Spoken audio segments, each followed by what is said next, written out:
सभी भाई बहनों को जय यीशु और ज़ोर से बोलो जय यीशु। तो आज मैं आपको बताना चाहती हूँ कि हम चालीसा काल में हैं और चालीसा काल जैसे मैंने पिछले एपिसोड में आपको बताया कि शांत होना, अपनी रूह को शांत करना। और जैसे जैसे मैं चालीसा काल में बढ़ रही हूँ, प्रार्थना कर रही हूँ, तो प्रभु का संदेश मुझे मिलता है कि खुद को बदलना। चालीसा काल दूसरों को नहीं किंतु खुद को बदलना।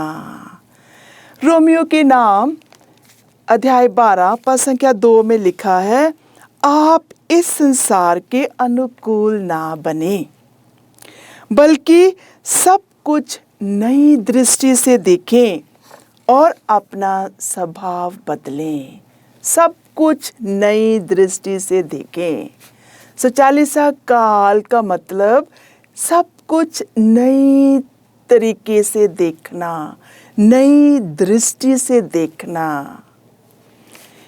इस प्रकार आप जान जाएंगे कि ईश्वर क्या चाहता है और उसकी दृष्टि में क्या भला, सुग्रह्य तथा सर्वोत्तम है। जब हम चालीसा काल में नई दृष्टि से देखते हैं, नई सोच से देखते हैं, तो हम अपने स्वभाव को बदलते हैं। स्तोत्र ग्रंथ 34:6 में लिखा है, प्रभु की ओर दृष्टि लगाओ, आनंदित हो जाओ, तुम फिर कभी निराश नहीं होंगे। चालीसा काल का मतलब क्या है कि प्रभु की ओर दृष्टि लगाना। जब हम प्रभु की ओर दृष्टि लगाते हैं, हमारी आत्मा आनंदित हो जाती है और हम कभी भी निराश नहीं होते हैं। इसके लिए हम थोड़ा देखेंगे, संत पापा का मैसेज सुनेंगे। मुझे बहुत अच्छा लगा जब मैंने संत पापा के मैसेज को पढ़ा। तो संत पापा कहते हैं, eat what ever you want, the sacrifice is not in the stomach but in the heart. संत पापा कहते हैं कि हमें अपने दिल को जांचना है, हमें नई दृष्टि से अपने दिल को, अपने स्वभाव को बदलना है। People abstain from eating meat, but they do not talk to their siblings and or relatives. They do not visit their parents or do not take care of their children. पापा कहते हैं कि लोग जो हैं वे कहते हैं कि हमें मीट नहीं खाना है, हमें पार्टी पे नहीं जाना है, हमें मनोरंजन नहीं करना है, किंतु वे मीट नहीं खाते हैं और त्याग तपस्या करते हैं, किंतु अपने ही लोगों के साथ, अपने ही परिवार के साथ, अपने ही माता पिता का आदर नहीं करते हैं और उनकी ज़रूरतों में उनका साथ नहीं देते हैं। तो पापा कहते हैं ऐसे उपवास का तुम्हें कोई भी फल नहीं मिलेगा।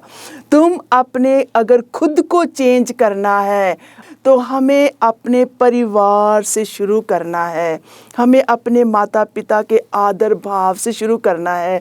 जब हम अपनी सोसाइटी में अच्छी तरह से बातचीत करते हैं, उनकी देखभाल करते हैं, तो कहते हैं ये उपवास पिता ईश्वर को स्वीकार होगा।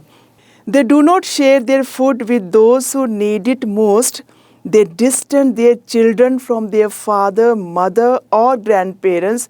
They criticize the lives of others, mistreat their partner, etc. Meat does not make you bad person. Just as a fish filled will not make you a saint.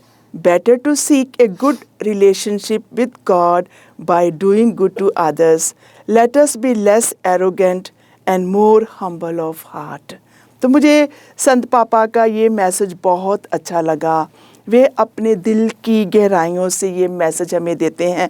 कहते हैं कि हम सोचते हैं कि 40 काल में हमें खुद को अगर बदलना है, हम 40 दिन रोज़े रखेंगे, हम मीट नहीं खाएंगे, किंतु जब हमारा दिल जो पाप से भरा है वो भरा ही है, तो उसके त्याग और तपस्या का कोई भी हमारे जीवन में उसका मतलब नहीं है, जब तक हम अपने माता पिता का आदर नहीं करते हैं, हम उनका कहना नहीं मानते हैं, जहाँ हम उनकी ज़रूरत में उनका सहारा नहीं बनते हैं। तो यहाँ पे संत पापा फ्रांसिस बहुत अच्छी तरह से हम सब को इस 40 काल में बुलाते हैं और कहते हैं अपने खुद को बदलो। जब हम खुद को बदलते हैं तो हमारी जो त्याग तपस्या की गई है वो पिता के सिंहासन तक पहुंचकर हमें आशीर्वाद देते हैं। वचन में लिखा है, ईसाया का ग्रंथ अध्याय 1 पद संख्या 16 से 20 तक हम सुनेंगे। वचन में लिखा है, संत पापा के मैसेज के अनुसार वचन कहता है, स्नान करो, शुद्ध हो जाओ, अपने कुकर्म मेरी आंखों के सामने से दूर करो। तो अगर हमें खुद को बदलना है तो हमें क्या करना है? हमें शुद्ध होना है और अपने कुकर्म मतलब हमारी बुरी आदतें, बुरी संगति, बुरे काम, बुरे सोच, बुरे विचार, और जो हम अपने सोसाइटी में दूसरों की चुगली करना, जहाँ सोसाइटी में किसी को नीचे गिराना, जहाँ उनका सम्मान नहीं करना, ये सब कुकर्म है। प्रभु कहते हैं मेरी आँखों के सामने से दूर करो, पाप करना छोड़ दो, भलाई करना सीखो। जब मैं खुद को बदल लेता हूँ, जान लेती हूँ, तो मेरे लिए पूरा संसार बदल जाता है। काउंसलिंग के लिए एक बहन मेरे पास आई, उन्होंने कहा, सिस्टर मेरा मन बहुत भारी है। और उसका कारण क्या है? उसका कारण ये है, मेरा पति काम पर नहीं जाता है, मेरा पति समय पर पैसे नहीं देता है, मेरा पति दूसरों के साथ जाता है, मुझे प्यार नहीं करता है। जब मैंने उसको एक ही उदाहरण दिया और एक ही शब्द कहा, बेटी अगर आप खुद को बदल लोगे तो आपका पति बदल जाएगा। तो वो कहती है कि सिस्टर वो कैसे हो सकता है?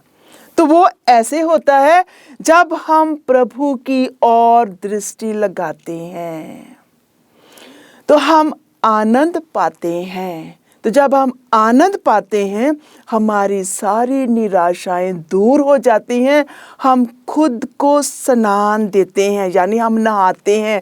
वो नहाना क्या है? हम बाहरी आंखें जो हैं, जो हम दूसरों को दोष देते हैं, हम उनके दोषों को देखते हैं, हम देखते हैं कि ये कुछ काम का नहीं है, हम उनके कामों पर हम उनके जजमेंट करते हैं, तो हमारा मन जजमेंट जैसे ही बन जाता है। तो हम खुद को बदलते नहीं हैं, किंतु हम दूसरों को बदलने की कोशिश करते हैं, तो हम भारी हो जाते हैं, हम सुस्त हो जाते हैं, हम दुखित हो जाते हैं और हम परिवार में खुशी के साथ बातचीत नहीं कर सकते हैं। ये साधारण और ये लिव एग्जाम्पल था जो मैंने 2 सप्ताह में एक बहन के साथ, ये जब मैं सोच विचार के साथ उनके साथ बातचीत किया, तो उस समय प्रभु ने काम किया।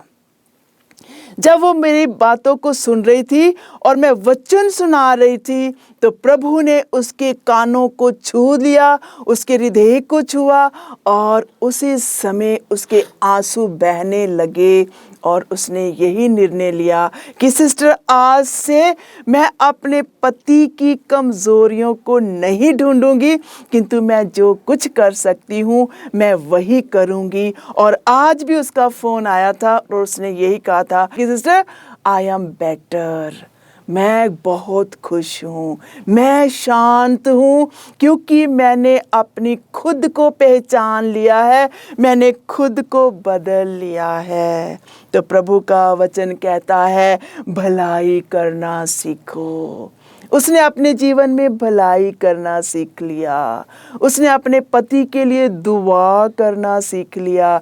जब उसने दुआ करना सीख लिया तो उसका पति भी अच्छा हो गया, वो भी अच्छी तरह से बातें करने लगा। तो ये वचन कहता है कि मैं जब अपने आप को बदल लेती हूँ तो सारी दुनिया बदल जाती है, क्योंकि मैं खुद शांत हो जाती हूँ। जब हम खुद शांत हो जाते हैं तो जो हमारे पास हैं वो खुद शांत हो जाते हैं। तो यही है मेरा भी पर्सनल एक्सपीरियंस, यही है। जब मैं गांव में घूम रही हूँ, इन दिनों में मैं लोगों को मिल रही हूँ, लोगों से बातचीत कर रही हूँ, मैं कोई अपनी शक्ति के साथ नहीं जा रही हूँ, मैं पूरे रूप से अपने आप को समर्पित कर रही हूँ। और मैं समर्पित करके मैं लोगों के पास जाती हूँ तो लोग मुझे सुन रहे हैं। क्यों सुन रहे हैं? क्योंकि मैं जल्दबाजी में उनको बदलना नहीं चाहती हूँ। मैं शांत रूप से खुद को बदलकर उनके साथ शांति से बातचीत कर रही हूँ, तो मैं उनमें बदलाव देख रही हूँ। और वो बदलाव क्या है? वे खुद आते हैं, कहते हैं कि सिस्टर मैं पवित्र बनना चाहता हूँ, मैं अपने पापों के लिए क्षमा चाहता हूँ, मैं इतराफ़ कैसे करूँ? तो ये है खुद को बदलना।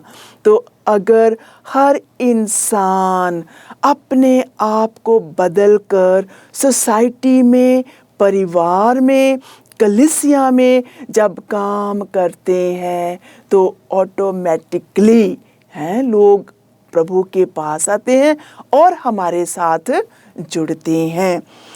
प्रभु का वचन कहता है भलाई करना सीखो, न्याय के अनुसार आचरण करो, पथ दलितों को सहायता दो, अनाथों को न्याय दिलाओ, विधवाओं की रक्षा करो। और यही संत पापा फ्रांसिस ने आज हमें मैसेज दिया है कि दूसरों की मदद करो। तो जब दूसरों की मदद कब कर सकते हैं? जब हम खुद को बदलते हैं। प्रभु कहता है आओ हम एक साथ मिलकर विचार करें। वो ये नहीं कहता है कि तुम करो, कहता है आओ हम एक साथ मिलकर विचार करें। तुम्हारे पाप सिंदूर की तरह लाल क्यों ना हो, वे हिम की तरह उज्जवल हो जाएंगे, वे किरमिज की तरह मटमैले क्यों ना हो, वे ऊन की तरह श्वेत हो जाएंगे। यदि तुम आज्ञा पालन स्वीकार करोगे जो भूमि की उपज खाकर तृप्त हो जाओगे, किंतु यदि तुम अस्वीकार कर विद्रोह करोगे तो तलवार के घाट उतार दिए जाओगे। और ये प्रभु की वाणी है। तो मेरे प्यारे भाइयों और बहनों, आओ हम खुद पर विचार करें, खुद उस प्रभु के साथ संगति करें, खुद उस प्रभु की आवाज़ को सुने। और प्रभु कहते हैं एजिकल का ग्रंथ अध्याय 36 की 26 में प्रभु कहते हैं मैं तुम लोगों को एक नया हृदय दूंगा, मैं तुम लोगों को एक नया हृदय दूंगा और तुम में से एक नया आत्मा रख दूंगा। मैं तुम्हारे शरीर से पत्थर का हृदय निकाल कर तुम लोगों को रक्त मांस का हृदय प्रदान करूंगा। तो ये है प्रभु का वादा। जब हम खुद को बदलते हैं, खुद के पापों से जब हम पश्चाताप करते हैं और उस प्रभु की ओर मुड़ते हैं, तो प्रभु कहते हैं मैं तुम्हें नया हृदय दूंगा, मैं तुम्हें प्यार करूंगा, मैं तुम्हें सुंदर बनाऊंगा। क्यों बनाऊंगा? क्योंकि तुम मेहनत करते हो अपनी आत्मा को बदलने के लिए। तो इस 40 काल में जब हम अपना समय प्रभु के लिए निकालते हैं, जब हम वचनों पर ध्यान देते हैं, जब हम पाक मिसा में हाजिर होते हैं और उन वचनों को ध्यान से सुनते हैं, तो प्रभु हमारे हृदय को बदल देता है। तो जब हम खुद पर कार्य करना शुरू कर देते हैं, तो प्रभु हमें नया बनाकर इस संसार में एक नया लीडर बनाते हैं, हमें मेहमानवित करते हैं, हमें प्यार करते हैं। वचन में लिखा है कि मैं तुम्हारा बाहरी आचरण नहीं देखता हूँ, मैं तुम्हारे दिल को देखता हूँ कि तुम्हारा दिल मेरी ओर मुड़ा है या नहीं। तो ये 40 काल मुझे अपने आप को प्रभु की ओर मोड़ना है। गलातियों के नाम अध्याय 2 पद संख्या 20 में लिखा है, अब मैं जीवित नहीं हूँ, मेरा प्रभु मुझ में जीवित है। कहते कि मैं संसार के लिए मर गया हूँ, किंतु मैं प्रभु में जीवित हूँ। मेरा प्रभु खुद मुझ में जीवित है, मेरी सोच में, मेरे बोल में, मेरे सुनने में, मेरी बात करने में, मेरे चलने में। जब मेरा प्रभु मेरे साथ है तो मेरा चलना फिरना, घूमना, बात करना मेरे प्रभु के साथ है। और प्रभु कैसे हैं? प्रभु प्यारे हैं, प्रभु क्षमा करने वाले हैं, प्रभु हमें अकेला नहीं छोड़ते हैं। तो इसी तरह से जब प्रभु मेरे साथ है तो मैं अपने परिवार को, अपने माता पिता को, अपने भाई बहनों को अकेला नहीं छोड़ूंगा, क्योंकि प्रभु मेरे साथ है। वचन में लिखा है कुलोसियों के नाम अध्याय 3 पद संख्या 3 में, आप तो मर चुके हो, आपका जीवन ईश्वर में छिपा हुआ है। तो जब मैं खुद को मारती हूँ, जब हम खुद को मारते हैं तो हम किस में छिपते हैं? प्रभु में छिपते हैं। प्रभु हमें हमारी छत्र छाया बनते हैं और इस 40 काल में हम शांत रूपी भाव से दूसरों के लिए एक नमूना बनते हैं। जब हम खुद को बदल लेते हैं, हम शांत हो जाते हैं, हम दूसरों की शिकायत नहीं करते हैं, हम दूसरों के साथ झगड़ा नहीं करते हैं, हम दूसरों के साथ प्यार से हम बातचीत करते हैं। तो ये है खुद को बदलना।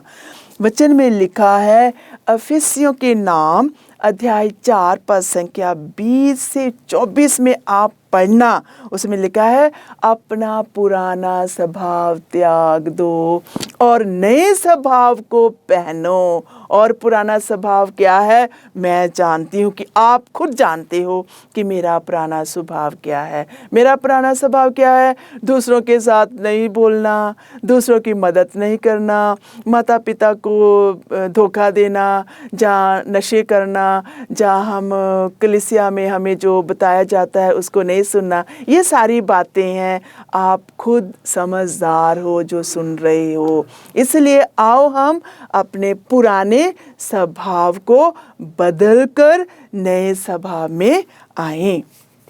फिलिपियों के नाम संत पौलुस का पत्र अध्याय 3 पद संख्या 7 से 10 में देखेंगे, हम ध्यान से सुनेंगे। ये वचन मैं आपको पढ़ कर बताना चाहती हूँ। कहते हैं कि मैं जिन बातों को लाभ समझता था उन्हें मसीह के कारण हानि समझने लगा हूँ। इतना ही नहीं, मैं प्रभु ईसा मसीह को जानना सर्वश्रेष्ठ लाभ मानता हूँ। संत पौलुस कहते हैं कि मैं खुद को बदलना चाहता हूँ। मैं दुनियावी बातों को लाभ नहीं समझता, किंतु मैं उसे हानि समझता हूँ। कहता है कि मैं प्रभु को जानना चाहता हूँ। जब हम खुद को बदलते हैं तो हमारा ध्यान प्रभु की ओर लगता है। और वचन आगे कहता है, इस ज्ञान की तुलना में हर वस्तु को हानि ही मानता हूँ। उन्हीं के लिए मैंने सब कुछ छोड़ दिया है। 40 काल में जब हम खुद को बदलते हैं तो हम सब कुछ प्रभु के प्यार के लिए छोड़ देते हैं और उस प्यार में हम आगे बढ़ते हैं। उन्हीं के लिए मैंने सब कुछ छोड़ दिया और उसे कूड़ा समझता हूँ, जिससे मैं मसीह को प्राप्त करूँ और उनके साथ पूर्ण रूप से एक हो जाऊँ। तो जब मैं खुद को बदलते हैं तो हम मसीह में एक हो जाते हैं। हम संसारिक चीज़ों को कूड़ा समझते हैं। मेरे प्यारे भाइयों और बहनों, जब मैं ये बातें बोलती हूँ तो इन बातों तक पहुँचने के लिए हमें बहुत समय चाहिए। और वो समय क्या है? प्रभु की हाज़िरी चाहिए। शांत रूपी हृदय से उस प्रभु से हमें बातें करनी है, जिस तरह संत पौलुस ने प्रभु की पहचान की। और कहते हैं, वचन लिखा है, मैं ये चाहता हूँ कि मसीह को जान लूँ और उनके पुनरुत्थान के सामर्थ्य का अनुभव करूँ और मृत्यु में उनके सदृश बनकर उनके दुख भोग का सहभागी बन जाऊँ। तो ये है संत पौलुस का हृदय, ये है उसकी खोज, खुद को बदल के दुनियावी चीज़ों से अपनी आँखों को बंद करना। और आप कहोगे, सिस्टर जी आप जो बोल रहे हो ये बहुत ही कठिन है, और मैं आपके साथ सहमत हूँ, क्योंकि अपने आप को बदलना इस युग में बहुत कठिन है। किंतु जब हम नम्र हृदय से घुटनों के बल आकर वचनों को पढ़ते हैं तो हमारे लिए सब कुछ संभव हो जाता है। सुक्ति ग्रंथ अध्याय 4 पद संख्या 20 से 27 में हम ध्यान से सुनेंगे। वचन कहता है, पुत्र मेरी बातों पर ध्यान दो, कठिन परिस्थितियों में मेरी और ध्यान दो, कान लगाकर मेरी शिक्षा सुनो, उसे अपनी आंखों से ओझल ना होने दो, उसे अपने हृदय में संजोए रखो, वह तुम में नव जीवन का संचार करेगी और तुम्हारे शरीर को स्वस्थ रखेगी। तो जब हम प्रभु की शिक्षा पर ध्यान देते हैं, कान लगाते हैं, तो प्रभु हमें क्या करते हैं? हमें नव जीवन प्रदान करते हैं। तुम बड़ी सावधानी से अपने हृदय की रक्षा करो, क्योंकि जीवन का स्रोत उससे फूटा करता है। तो खुद को बदलना है तो हमें रक्षा करना है। किसकी रक्षा करना है? अपने हृदय की रक्षा करना है। जब हम हृदय की रक्षा करते हैं तो प्रभु खुद हमारे में नव जीवन का संचार करता है। याकूब का पत्र अध्याय 3 पद संख्या 7 से 10 मैं आपको बोलेगी पढ़ने के लिए। उसमें लिखा है, शैतान का सामना करो। अगर आपको अपने हृदय की रक्षा करना है, खुद में बढ़ना है, तो हमें शैतान का सामना करना है। और वो कैसे करना है? फिर से मैं वही कहूँगी, प्रभु में बने रहो और उसके प्रेम में आगे बढ़ते रहो। जैसे जैसे हम देखते हैं बाइबल में बहुत सारे उदाहरण हैं। सामरी स्त्री का, संत जॉन का सुसमाचार उसके में 4 में जब आप पढ़ते हैं, उसमें देखते हैं किस तरह सामरी औरत ने खुद को बदला, उसने पापों को प्रभु के हाथों में रखा। जक्कैस के जीवन में देखते हैं, लूकस का सुसमाचार अध्याय 19 पद संख्या 1 से 10 में उसने भी अपना जीवन परिवर्तन किया। जो उसने बेईमानी से जो धन दौलत उसने लूट लिया था, उसने वापस किया। पापिनी स्त्री के बारे में हम देखते हैं, पतरस के बारे में हम देखते हैं। तो ये सब अन्य अन्य संत लोग जो पाप में थे, उन्होंने खुद को बदला। जब उन्होंने खुद को बदला, उन्होंने प्रभु को अपने जीवन में स्वीकार किया और उन्होंने आनंद पाया। आओ हम प्रार्थना करें। हे पिता ईश्वर, आज हम तेरा धन्यवाद करते हैं कि हम इस चालीसा काल में हम तेरे पास आए हैं। प्रभु, हम खुद को बदलना चाहते हैं। हम खुद को बदल कर प्रभु संसार में विजयी होना चाहते हैं। संसार की धन दौलत से हम परे होकर हम अपने माता पिता, हम अपने बहन भाइयों के साथ, कलीसिया के साथ जुड़े रहने के लिए प्रभु आपसे आशीष मांगते हैं कि हमें खुद को बदलने के लिए आज हमें अपनी आत्मा से भरपूर करो, ताकि हम खुद को बदलकर इस संसार में एक ज्योति बन जाएं और प्रभु दूसरों के लिए हम शांति का स्रोत बन जाएं। ये प्रार्थना करते हैं प्रभु यीशु के नाम से, आमीन।